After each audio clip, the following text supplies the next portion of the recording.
Yo! Yo, what's up, bro? Okay. Game, So, like, game. this past few months, Mm. no, actually, sa mga nakalipas na taon, Mm. napakarami ng bumangon na toxicity, Mm-mm. like negative news, Oo. nabalitaan tayo, right? Mm. From politics to showbiz and Oo. even sa mga personal issues ng individual. Kahit yung mga kakilala lang natin, di Oh, ba? hindi nga lang sa news eh. Actually, mas laganap siya sa social media. Kung titignan mo For yung real. mga Facebook, Instagram, mostly, ang mga nag-upload pa ng mga toxicity or issues, Yeah. yung mga influencers. Yun yung isang malaking factor kung bakit maraming kabataan yung parang nagkakaroon ng maling ideology, maling mindset sa mga Exactly. bagay-bagay, di ba? Oo. Pero itong pag-uusapan natin, Yan. kasi may magkakaibang generation, right? Oo. And sa magkakaibang generation na yon, may iba't ibang perspective yon. May kanya-kanyang paniniwala yon. Oo. Doon nagkakaroon ng conflict. Mm. May generation ng mga matatanda na hindi sang-ayon sa generation ng mga kabataan. May generation ng kabataan na hindi sila sang-ayon sa mindset or sa belief ng mga matatanda, right? Pero itong pag-uusapan natin ngayon, for sure, halos lahat ng generation makaka-relate dito. Which is, Well, it's all about tayo bilang mga Pilipino. Actually, hindi lang siguro mga Pilipino nakakaramdam nito, but for sure, ibang lahi din. yeah, pero focus tayo kasi Pilipino tayo. Yes. Pero tayo bilang mga tao, bakit nakakaramdam tayo ng guilt? Ba tayo nagigilty? Kapag pinipili natin yung sarili natin. Like, alam mo yon, yung may mga panahon na kapag inuna mo naman yung sarili mo, Oo. bakit pakiramdam mo mali? Oo. Bakit pakiramdam mo nakukonsensya Parang ka? nababagabag, no? And dumarating yung point na kine-question mo na tama ba yung ginagawa ko? Or tama ba yung ginawa ko, yung decision ko na hindi ko muna siya pinagbigyan? Actually, nafe-feel ko yan eh. Pagka may times na hindi ako okay, Yeah. or may mga sakit, syempre, dadanas yan. Madadanasan ng tao yan. Kasi For real. tao lang naman tayo, di ba? Totoo yun. Talagang, pupunta tayo sa pagkahina talaga. So, Yeah. pag may times na ganun, may mga magre-reach out sa akin. So, syempre, bilang tao, need mo naman magpahinga. Need mo ng self-time. So like, pagbibigyan mo yung sarili magpahinga. Oo, pagbibigyan ko talaga yung sarili ko. Ano Pero, mangyayari? andun yung bagabag na parang pag di ko sila nireplyan, parang nadidismiss ko kasi yung gusto nilang ibigay sa akin information or may tinatanong sila sa akin. So, parang andun ako sa point na di ko alam kung uunahin ko ba yung sarili ko or pagbibigyan ko sila. And dumarating yung time na, syempre naiisip mo na, parang nagkukulang ka na sa ibang tao. Parang, ano pang purpose ko kung hindi ko mapagbibigyan yung ibang tao sa kailangan nila or sa nire-request nila sa akin. And dumarating yung time na tumataas yung anxiety mo. Diba? Yung iba nga, talaga nababalisa sila, napaparanoid sila. Oo. Kasi baka mamaya, mawalan ng value yung pagkatao nila sa ibang Or tao. baka ma-left out sila, di ba? Ma-left Or out sila or hindi sila ma-appreciate. Baka worse, i-cancel pa, di ba? Hindi kaya baka ma-disappoint pa nga yung marami sa kanila. Pero, matanong ko sa iyo, pare, Aha. ano ba sa tingin mo yung factor, bakit ba tayo nagigilty? Yung malaking factor na nakikita ko talaga, kaya nga kanina nabanggit ko na bilang mga Pilipino, kasi may tingin ko lang may kinalaman siya sa kultura ng mga Pinoy. Which is? Lalo Asian people, Asian people, may ganun eh. Tayo kasi mga Pilipino, mula pagkabata natin, pinalaki tayo doon sa mindset na uunahin mo yung iba, o di kaya huwag kang magdadamot. Tapos, doon pa lang, sa pamilya pa lang yun sasabihin ng nanay, ng tatay mo, nak, dapat lumaki kang mapagbigay. Kumbaga, bata pa lang hinuhubog na talaga tayo. Exactly. Hinuhubog ka sa ganung katauhan na dapat isipin mo rin yung ibang tao. Wag yung sarili mo lang. 'Di ba? And then paglabas natin ng family natin, like ng bahay natin, may iba't ibang environment. For example, sa school. Sa school, tinuturuan tayo ng good manners and right conduct, right? GMRC. Kahit sa elementary school natin, 'di ba? Bata pa lang. Yeah, exactly. May mga values subject tayo na nagtuturo niyan na naalala ko noon yung Pinasa mo ba yan? Huy.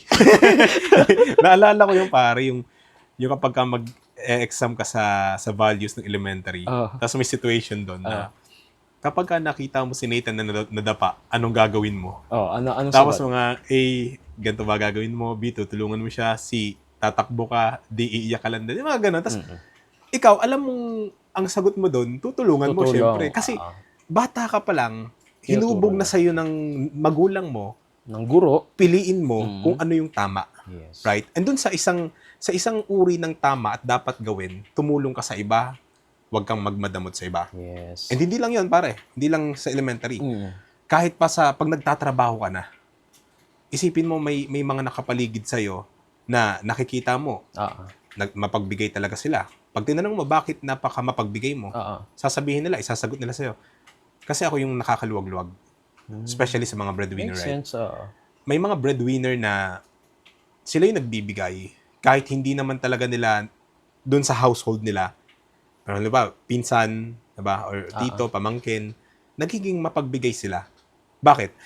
Kasi ang mindset na naitatak hanggang paglaki, ikaw yung nakakaluwag-luwag, sila yung mas nangangailangan, ikaw na yung mag-adjust. Kumbaga ikaw na may yung magbigay. kakayahan ka kasing magbigay. So, Exactly. syempre, bilang pamilya, ba't ka naman magdadamot, diba? Exactly. Tapos may mga panahon na iisipin mo syempre na oo nga, no? Ako na yung mag-a-adjust kasi ako yung may blessing na natanggap. Ika nga, di ba? Mas magandang ikaw yung nagbibigay kaysa ikaw yung binibigyan. Kasi kung ang mindset natin, pag ikaw yung binibigyan, walang-wala ka. Ibig sabihin, ikaw yung nangangailangan. Pero pag ikaw yung nagbibigay, ibig sabihin, nasa iyo yung blessings, right? So, ganun yung kultura, yung nakikita ko kung bakit may mga tao, karamihan sa atin, nakakaramdam ng guilt kapag ipinagpapaon na natin yung sarili natin kaysa sa iba, kahit pa sabihin mong minsan lang yon. Bakit? Kasi nasanay yung pagkatao natin na talagang nagsiserve tayo sa ibang tao. Nasanay yung pagkatao natin na nagbibigay tayo sa ibang tao, naglilingkod tayo sa ibang tao. Kaya parang bago sa atin kapag yung sarili naman natin, yung inuna natin. Exactly. And yun yung sagot ko sa tanong mo. Ano yung sa tingin ko na parang factor bakit nakakaramdam tayo ng guilt? It's all about the cultural conditioning. It's all about our culture na kinalakihan natin. Diba? And like, may question to you naman about dito sa topic natin. Sa tingin mo, bakit malakas yung guilt na nararamdaman natin? Kasi, andun na tayo sa, alam na natin yung factor, isang malaking factor, bakit tayo nakakaramdam ng guilt, di ba? Which is yun nga, yung kultura. Pero bakit yung guilt na yun, yung nararamdaman natin? Bakit malakas yung epekto nito sa atin? Bakit malakas yung guilt na nararamdaman natin na yun? Siguro, katulad din sinabi mo, kasi nga, kinagisnan natin, hinubog tayo, nung bata pa lang tayo. So, parang, andun yung, ayaw nating ma-fail yung sarili natin. Ma-fail yung ibang tao. Exactly. For example, yung mga parents natin, yung mga family members natin sa bahay, ayaw natin na baka magdamdam sila pag if ever na inuna natin yung sarili natin. Kaya malaki yung factor na yon sa atin. Tapos, syempre, naisip ko rin na talagang natural sa Asia or sa Pilipino ang pagiging matulungin eh. So, talagang pagka nakitaan ka ng hindi pagtulong, malaking epekto na kagad yun sa pagkatao. Eto as a nursing student. Yun. Yeah, kasi papasok ko na yan eh. Yun nga. Ipagmamayabang ko na sana eh. Syempre, mayabang ka talaga. Hindi. Kasi may nabasa ako, pare. Well, correct me if I'm wrong, dun sa nabasa kong studies na gustong-gusto raw ng mga foreigner, yung mga nurses na nurses. Na nurses, yeah. Totoo yun. Totoo. Kasi sabi nila, iba daw talaga mag-alaga ang Pilipino pagdating sa hospitality. Grabe daw mag-care. Kaya masasabi kong mas in-demand ang Pinoy nurses sa ibang bansa. Kaya, ang laki rin talaga ng sweldo ng mga... Exactly. Kahit hindi nurse, kahit caregiver. Basta diba? Pinoy. Basta Pinoy. Kinukuha talaga nila, promise. So like, parang sinasabi mo, niyayabang mo, na swerte yung maaalagaan mo. Ganun talaga. Pero hindi lang sa pagiging nurse. Actually, nung unang panahon, merong mga ginagawa mga Pilipino noon, which is yung tinatawag na bayanihan. Alam mo yan? Yeah, of course. Yun yung maglilipat sila ng bahay and magtutulong-tulong yung magkakasama sa isang village or sa isang magkakasamang bahay. Magtutulong sila, bubuhatin nila yung bahay para makalipat yung bahay. Ang ganda nung, diba? Ang ganda nung pagkakapasok mo na yun.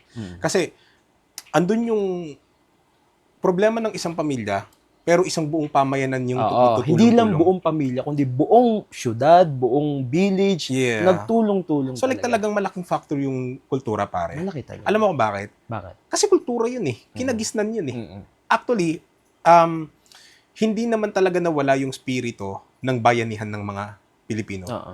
Yung espiritu kasi ng bayanihan ng mga Pilipino noong unang panahon, siguro mga ninuno natin or mga lolo't lola natin na naabutan pa yon. Yun kasi ay sa pamamagitan nung pagbubuhat nga ng bahay para mailipat. Sa panahon kasi natin ngayon, Hindi na kaya. pare puro bato na yan. Nakatanim na yan. Pag binuhat may kasama pundasyon yun, pare. Hindi. Pero yung espiritu ng bayanihan ngayon, andito pa rin. No. Alam mo isang example ko yan, Ano? pare. Ano yan? Ito lang, noong nakaraang bagyo, sinabayan pa ng habagat. Pare, makikita mo, hindi ka mag-anak, pero isinasalba nila. Totoo. Nagbabangka, pero ano sila sa mga sulok-sulok ng mga kalsada. Baka kasi may naiwan pa doon. May napanood pa ako, parang gumawa lang talaga sila ng makeshift na barko. Yeah. Para lang maisalba yung gamit ng kapitbahay nila. Hindi lang, ito nga pare, hindi lang tao. Kahit yung alagang hayop ng Oo, kapitbahay mo, especially mga isasalba aso, mo. oo. Diba? Kasi Papansin we ko. care for the animals too. So like, hindi, aso ng kapitbahay ko yan eh. Hindi ko pwedeng pabayaan. Parang napamahal na kasi parang may mga kapitbahay tayo na pag natuwa sa aso mo, gisa ng pandesal yan. Oo. Parang alaga na. Totoo. Andun yung espiritu pa rin ng Totoo. bayan. And like, hindi lang doon sa baha. Doon na lang din sa point na magtutulong-tulong kayo kasi yung kaibigan nyo may problema financially, emotionally, or sa mental health niya. Andyan ka eh. Andyan ka lagi. Totoo. Andyan kayo magkakaibigan niya. Bayanihan pa rin yun, pare. Kasi yung layunin ng bayanihan para matulungan mo yung isang particular na tao. Isang tao or isang grupo. pamilya. Yeah. So, babalik pa rin tayo doon sa kultura, bakit tayo nakakaramdam ng guilt. And sabi mo nga kanina, ayaw natin makadismay ng tao. Yes. Ayaw natin makadismay ng pamilya, ng magulang Yes. na nagtanim sa atin na anak, maging mabuti kang tao sa Yes, kapwa-tao mo. exactly. Maging makatao ka. Yun yung core values ng Pilipino, right? Kung di ako nagkakamali, pasensya na po sa mga manonood. Maka-Diyos, makatao, makabansa, makakalikasan. Yes. Di ba? Apat yun eh. Tama yun. Kasi nag-aral ako eh. Aray ko. Magaling. Magaling. Pero hindi, di ba? Andun yung makatao. Andun yung makatao. Aminin natin sa hindi. Kahit pa sabihin natin napaka-toxic na ng iba natin nababalitaan ngayon. But we still believe, we have faith in humanity pa rin. Exactly. Ang dami ko napapanood na ganyan. Nag-i-exist Nakakataba ng puso na parang talagang walang pag-aalinlangan, tutulong talaga ang mga Pilipino. Yeah. Kaya grabe rin bumawi ang Pilipino eh. Pagkagaling sa trahedya. Makikita mo, sila din. May Totoo mga yun. nagtutulungan. Totoo May yun, mga pare. magpapa-feeding dito. May magbibigay Charity. ng mga pinaglumaan nilang damit. Donations. Donations. Di ba? And isa pa, ito, may dagdag ko na lang din doon sa tanong ko sa'yo. Naisip ko lang ngayon yun. Matalino ako eh. Sabay ka nun, aray ko. Ayos Hindi, naisip ko lang na tayo kasing mga tao, yung desire natin, ma-appreciate tayo, magustuhan tayo, or makitaan tayo ng halaga. And para sa akin, yung pagtulong natin sa iba, hindi lang natin pagtulong sa kanila yun, kundi pagtulong din natin sa sarili natin para madagdagan ng value yung pagkatao natin. Good point. Alam mo, meron akong isang taong hinahangaan. Sino yan? Hindi ko na sasabihin yung pangalan. Pero alam mo kung sino to. Sino yan? Pero ang sabi niya kasi, ipanalangin mo sa Diyos na magkaroon ng tapang yung puso mo para kahit na gaano naging masama ang mundo sa'yo, pipiliin mong maging mabuti. Well, ayaw ko kung kilala mo pero sinabi niya yun sa... Pamilyar. Yeah, pero andun yung tama yun eh. Ipanalangin mo sa Diyos na kahit anong gawin, kahit anong pagdadamot ng mundo sa'yo, piliin mo pa rin tumulong. Kasi at the end, pagmamahal mo sa sarili mo yung pagtulong eh. 'Di ba?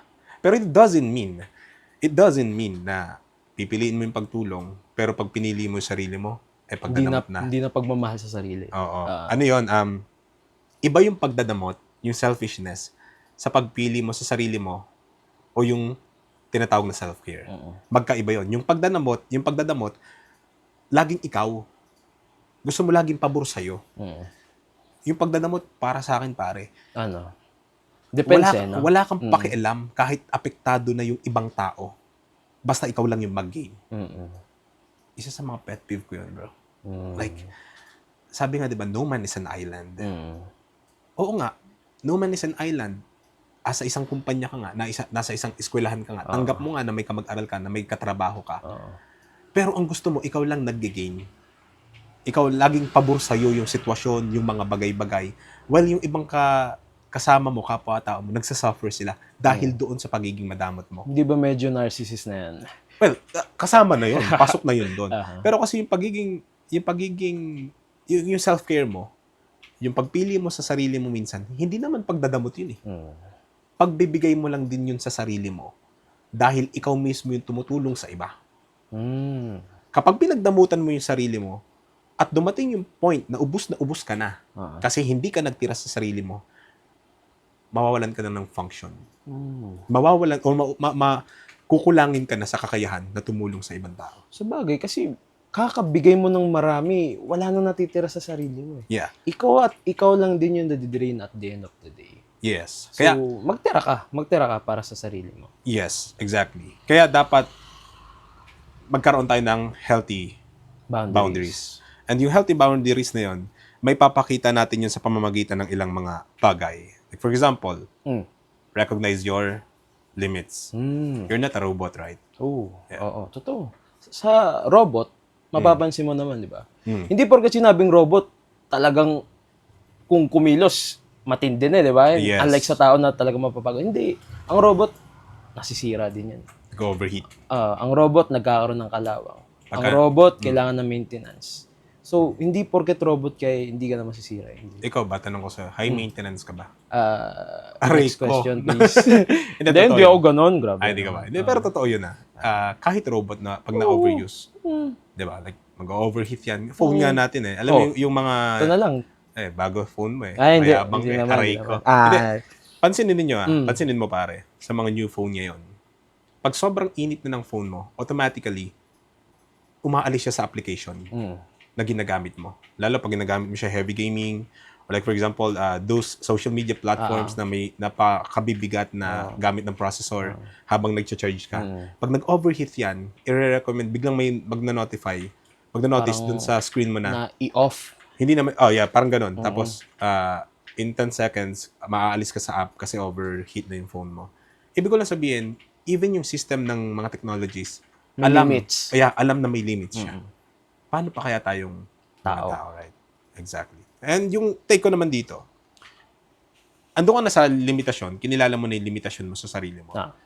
Pero para sa akin din, andun ka na sa ina-acknowledge mo na may kapasidad ka, and yung capacity na yon is may limitasyon nga yun. Kapag ka naman tatanggi ka sa iba para piliin yung sarili mo, makipag-communicate ka na maayos. Yeah. I-reach out mo. Bakit ayaw mo? Or bakit uunahin mo muna yung sarili mo? Kung bakit you'll say no to anyone's request, to anyone's favor. Yeah. Diba? Importante talaga yun. Two-way communication lang. Tsaka kasi pare, may pagkakataon na hindi naman may mga tao na hindi naman ang ipinagdadamdam nila is yung pagtanggi mo. But ang ipinagdadamdam nila sa'yo, is bigla ka na lang nawala. Bigla ka na lang nawala, pare.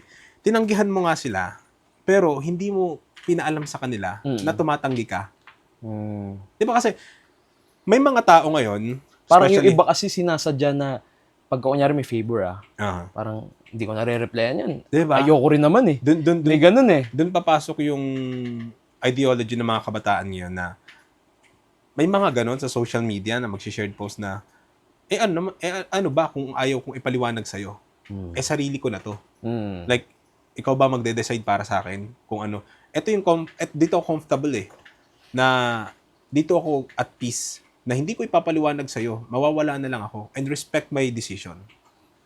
Yun yung paniniwalaan nila pare. Pero, kapag sa kanila mo ginawa yun, inis. Galit na galit din sila. Diyan ako naiinis eh. Bakit pare? Siyempre, ikaw ba naman, pag-uhulain mo yung tao, ano ba nangyari dito? Ba't di ako nire-reply? Baka may galit. Pag-iisipin mo pa. Hindi mo na nga nire-replyan. Pag-overthinking mo pa ng mga bagay-bagay. Kaya nga. Hindi naman manghuhula ang mga tao eh. Exactly. Diba? Kaya nga pare. Like, kung ayaw mong gawin sa'yo, huwag mong gawin sa iba. Exactly. Porque kasi Ganun lang ang, kasimple.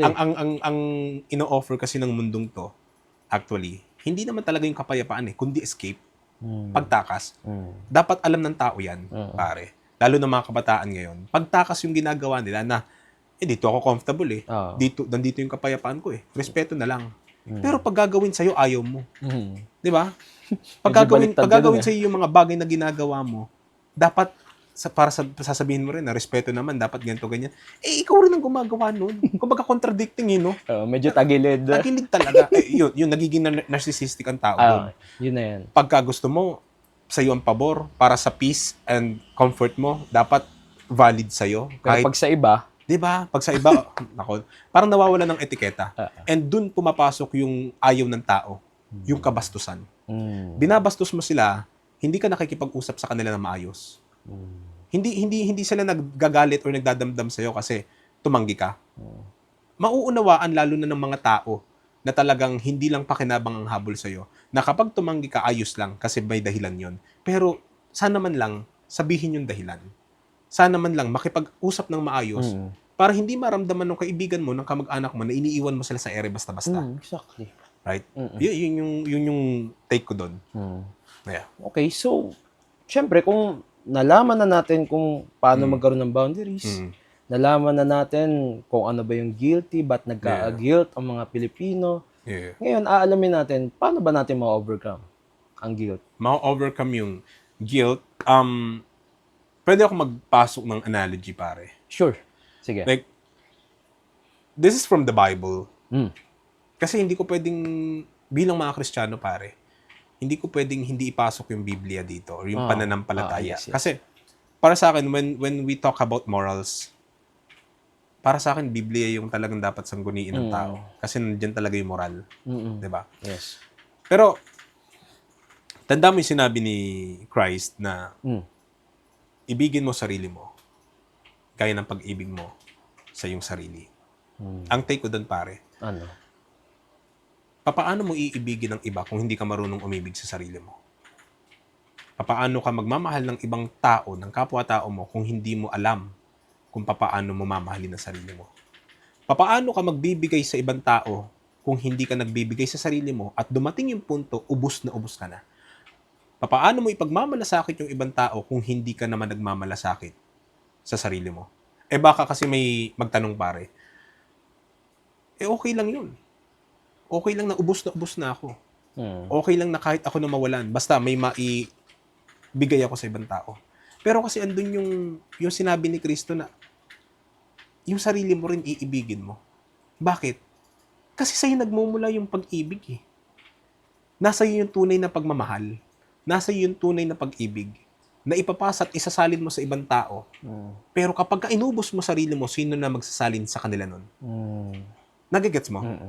Kapag inubusan mo ng resources yung pagkatao mo, material man yan, emotion man yan, mental aspect man yan, o kahit spiritual aspect, o kahit physical aspect natin, pare. Pag nabaldado ka, halimbawa, over-fatigue, sabihin na natin, isang sitwasyon na over-fatigue ka, physical aspect, nagkatrangkaso ka. Halimbawa, yung nanay mo, tinutulungan mo lagi tuwing umaga sa pagpe-prepare ng karinderya nyo. Hindi mo inalagaan yung sarili mo, na over-fatigue ka ngayon, nagkatrangkaso ka, sino tutulong dun sa nanay mo? Palakihin na lang natin yung sample na yon. Like from that small example, palakihin na lang natin, i-convert na lang natin sa iba't ibang sitwasyon. Kaya sinabi ni Kristo yon, ibigin mo sarili mo, tapos ibigin mo kapwa mo, kasi sa iyo magmumula yung pag-ibig. Kaya dapat hindi tayo nagpapauwas. And like, yun yung sa tingin kong isa sa bibigay sa atin ng paraan para ma-overcome natin yung guilt natin. Hindi kadamutan, hindi pagdadamot sa iba, yung piliin mong minsan ng sarili mo. Dahil para sa akin, yung pagpili mo sa sarili mo, maintenance yun. And yun talaga yung utos ng Panginoon. Ibigin mo rin yung sarili mo para meron kang isasalin na pag-ibig sa ibang tao. Right? Wow. Grabe. Iyak ka na? Iba talaga pag nagbigay ng speech ng ating kaibigan. Pero sa'yo naman, sa sarili mong take naman, ikaw, paano mo ma-overcome yung guilt? Paano ma-overcome? Magkape ka. Kumain. Bala sila. Hindi, Yeah. siguro, andun talaga tayo sa point na may ibang tao talaga na kailangan ng help. Mhm. Pero syempre, bilang talaga matulungin, hindi tayo makakatanggi. Yeah. Diba? So kung kaya naman natin, push lang natin magbigay. Pero iisipin natin na pag nagbibigay tayo, magtira tayo sa sarili natin. Yeah. Huwag tayo matakot na Tumanggi. magbigay ng at least, kunyari, magbibigay tayo ng 75%. Okay lang yun. Kahit wag mo bigay yung 100% mo. Basta may matira sa'yo, kahit pa 25% yan, 10%, basta may matira sa'yo. Enough na yun. Kasi pag na-drain ka, ubus ka. From personal experience. Hindi. Aray ko. Nabasa ko lang. De, pero like, from personal experience like, from personal experience, dumating na ba sa time na ibinigay mo na lahat? Dumating talaga. Like, Di ko masasabing pagkakamali ko, which is, hindi naman siguro. Pero, ganun talaga eh. May times talaga na talagang madadala ka ng damdamin mo. of course. Mabibigay mo talaga yung 100% mo. Di ko rin naman masisisi sa sarili ko. Pero, yun nga. Learn it the hard way, pero magtira ka talaga. Kahit pa 10% yan, magtira ka. Kasi pag umalis yan, iniwan ka niyan, for sure, walang matitira sa'yo. Ikaw ang kawawa sa dulo. Lugmo ka talaga. Lugmok. Relapse every 10 p.m. Aray ko. Kaya parating natama tayo. Ay, sorry. Hindi, parang hindi totoo yun. yan. Totoo yun. Dumating din sa point ng buhay ko na nagbigay ako lahat. Binigay ko lahat. Kasi andun yung mindset ko na this is my purpose in life. Yeah. Like, parang may nabasa nga ako nun eh. Lalo kapag may savior complex ka. Yung savior complex kasi hindi siya formal diagnosis in psychology, but yun yung term na tinatawag doon sa sistema ng isang tao. Napakaramdam niya yung purpose niya na lang is to save other people. May ganong savior complex ang tawag doon. So like, well, hindi naman siya formal diagnosis, pero Is it a bad thing or oo, may bad thing. I mean, may negative and positive ano rin yun. Pero well, pag-uusapan natin yun ng mas deep sa susunod nating episode. Pero this time, like, ang sinasabi ko, dahil sa pakiramdam ko may ganun ako, okay lang, bigay ako ng bigay. Okay lang, kahit walang Wala na matira kasi iniisip ko naman, this, my deeds is good, right? So, parang, wala namang mali siguro doon. Pero doon ko na-realize na may mali pala. May mali pala. Kasi, kung savior ka ng ibang tao, dapat savior ka rin ng sarili mo. Exactly. Ikaw din dapat ang superhero ng sarili mo. Wow. Lalo kapag walang tumatayong superhero sa'yo. Kasi, ang pinanghahawakan ko, kapag ako na giver, is nangailangan na rin, gusto ko na rin maging receiver ng ganito, ng lakas. Wala talaga pare. Like, Diyos lang talaga pinanghahawakan ko. Mananalangin lang ako. Nakikipag-usap ako sa kanya na napagod po ako. Ganito araw ko. Tapos doon ko na-realize na paano ka tutulungan ng Diyos or ipagmamalasakit ng Diyos kung ayaw mo ipagmalasakit ng sarili mo. Kasi ang kauna-unahang instrumento ng Panginoong Diyos para tulungan mo yung sarili mo mismo. Kaya kanya binigyan ng utak para mag-isip. Kaya kanya binigyan ng puso at emosyon para makiramdam. O teka, parang sumusobra ka na. Parang na-overwhelm ka na ng iba't ibang emosyon mo. O baka oras naman na para huminto muna saglit. Pahinga ka, ilang araw, magbakasyon ka, lumayo-layo ka muna sa community nyo. Time to refresh, right? Parang sa phone, pagka nalobat, mag-recharge. Diba? Like, walang mali doon, pare. Yes. I-treat mo sarili mo, magkape ka, bilan mo ng Hot Wheels yung sarili mo, gaya ng ginagawa ni Von. Sino yun? Yung isang kasama natin. Hindi, totoo yung pare si Von. Like, bumibili siya ng Hot Wheels. Kasi yun yung nakakapagpasaya sa kanya. And isa sa mga isa sa mga paraan ng hindi pagdadamot sa sarili. Exactly. Pagbibigay mo sa sarili yun. Bakit? Regalo yun eh. Diba? Parang ako, pagka may small, pag may small achievements ako, ginagawa ko, sige, treat ko sarili ko ng kape. Itrato mo yung sarili mo na parang ibang tao. Sa ganung paraan, mamahalin mo pare. Bibigyan mo rin ng sarili mo. Tutulungan, ipagmamalasakit mo rin yung sarili mo. Yun na lang pagligo mo sa araw-araw. Pagka nanggigitata ka na, self-care na yun eh. Self-care na yun, pare. Hindi na pagdadamot yun. Pero darating pa ba yung point na sa sobrang dami ng nangangailangan sa'yo, kahit pagligo mo, hindi mo na magawa?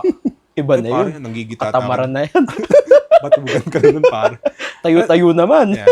So like, sa paglalagom natin, no, hindi mali Hindi talaga. na piliin ng sarili. Yes. Ang pagpili natin sa sarili natin ay pagpili natin sa pagtulong na rin sa ibang tao.